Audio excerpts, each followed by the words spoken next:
Alright, so hello everyone. My name is Calvin Uy and welcome to my YouTube channel. Kalig no, kala nyo English na pero Tagalog pala. Anyways,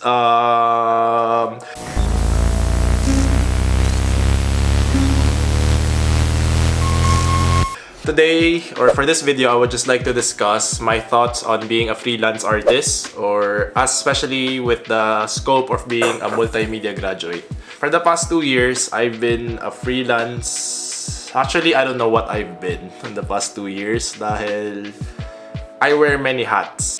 Whether it's being, a product photographer, event, content creator, social media managing, marketing, a videographer, and an editor. Like even sometimes graphic design. Like sobrang daming aspect na you have to balance. I think that's one of my problems as well was I kept saying yes to a lot of things this past year. Because opportunities, as a freelancer, you have to look for opportunities. Like it's one of the pros and cons of being a freelance. See, the list is pros of freelancing is, freedom with a flexible schedule, hours and location, ownership, you call the shots, selectivity with clients, choosing who you want to work with. So basically, for me is you have to look for your clients, you have to look for projects, and you have the options. You have the power.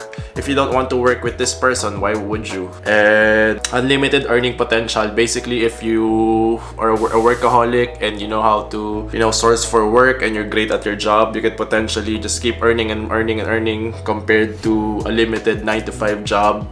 You only have 8 hours a day for a certain amount of hours that you're being paid for.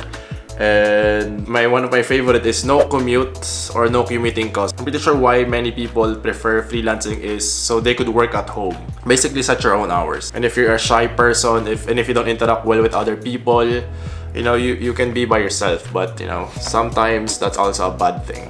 And so here are the cons of freelancing lang. So one is feeling isolated. Yeah, you feel isolated. So thankfully, most of the projects that I take or that I look for are remote projects na parang I have to go on a location, I interact with people. You just have to be smart with your decisions and your choices. Hustling 24/7 for new gigs. Basically, you have to continually look for clients, source for clients, unless you bid or you want projects na medyo like for 3 months, for 6 months, but even then, those end and you have to move on. You have to look forward for another one. But it's just, it's the pros and cons. It's a trade-off na you can't have the best of both worlds. So it's just your personal preference and what you need in your life at that moment. So as for me at this moment, freelancing is just more appealing to me. But don't get me wrong na I'm looking for opportunities naman for a full-time job. If I find something that really suits my needs and it's very appealing to me, it's something that I like I'm not opposed to it. It's something then, one of the thing I like then, because I've worked a full-time job then, like a 9 to 5, Monday to Friday. And one of the thing that I like is the stability. Now you know what to expect. You show up 9 to 5, you do your job and you go home. And you could work on something else afterwards. But at the same time, I really felt na working freelance for me is just so much better. I like managing my own time. So I'd rather work on learning how to manage my own time, just hone my skills and create a better and great portfolio and eventually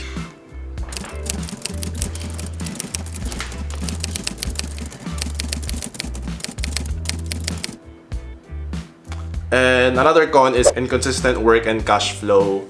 You have to continually, looking for clients. If not, you have no money. If you don't work, you can't eat. So but that's just life. Anyways, instead of having one boss, you have several clients to answer to. So that's true.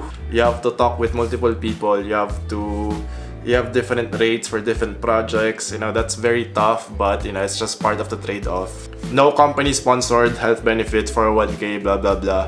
But for me, I have investments then naman. I have insurance here and there, so it's just part of it.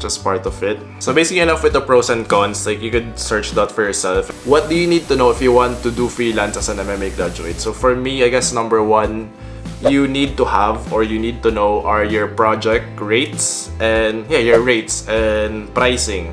dealing with different clients have their different budgets and different needs, so you really need to know how much you're getting paid for. Now you're getting your worth. I think there's so many times na as creatives, we're undervalued for what we do, especially freelance. Clients, other people expect us to work magic and miracles for this amount of money, and they just don't understand sometimes. So you just have to explain it to them, like why are they paying you for this much? That's why you need to have a solid portfolio. You need to go above and beyond, and as a Binilian would say, we have to be extraordinary in what we do. And starting out, there was many projects na I said yes to, na either it was for free or it was cheaper than what I would normally accept the job for. So basically, it was a trade-off because I know naman na, it's just money, but in the exchange of it is I was able to show my worth, what I'm capable of. And I think as creatives, especially if you're starting out, you want to get paid for what you're doing. But from what I've learned in this industry, at least is for the past 2 years, is I was willing to work for free. I was doing free shoots, I was helping people to develop content for free, and later on those led to paid opportunities. And I know not everyone is down with that idea, but for me it's just what I did, because I know the network or the opportunities behind those free work is much greater than getting paid for that day and spending it anyway. So parang you have to learn, you have to study your clients, you have to learn about opportunities, you have to learn about what you're capable of and what you can deliver, and how to network. So, I read books, I listened to a lot of stuff, I studied how to improve myself, how to market myself better, and how to get, better paid opportunities. So you really have to self-study a lot if you want to be a freelancer. But now is, I'm learning much more about proper pricing and rates and valuing yourself. But as a photographer, as a videographer, I invest so much on like lens and talents and skills and mics and all this stuff na parang the consumer or the client doesn't really necessarily see, na parang they just think you're a photographer, you're a videographer, na we work magic, but it doesn't really work that way. There's so many things that goes behind the scenes, and parang at the end I've learned how to justify the cost. Basically, why are they paying you? What makes you worth it?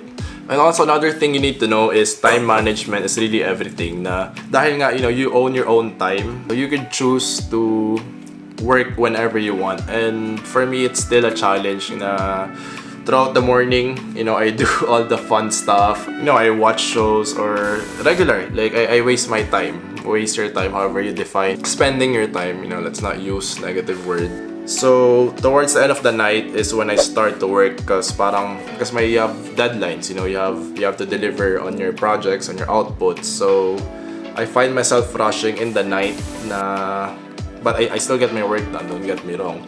But at the same time, I'm learning to manage myself, to time management nga na to get the work done first, and so like work now, play later type of stuff.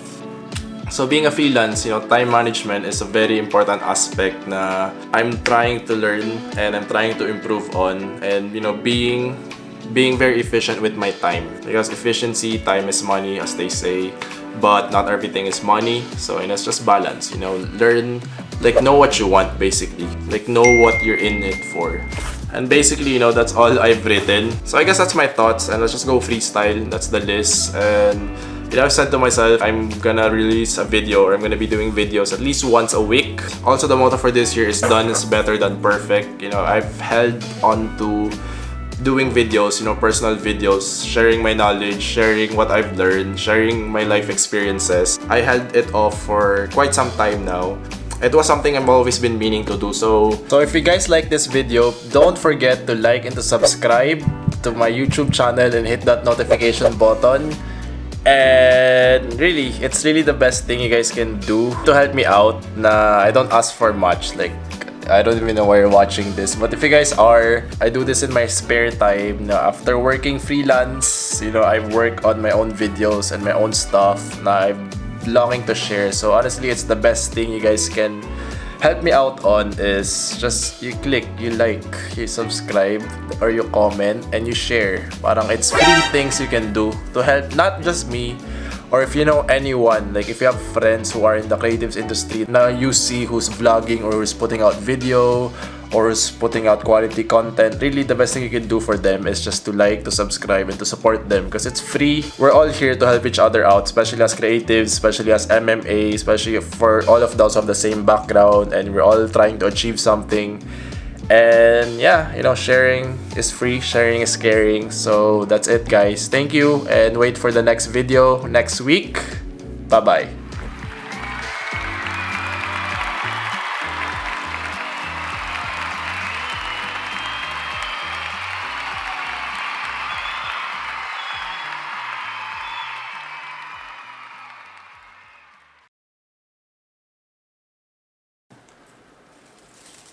Ang pag-freelance parang plant lang yan eh.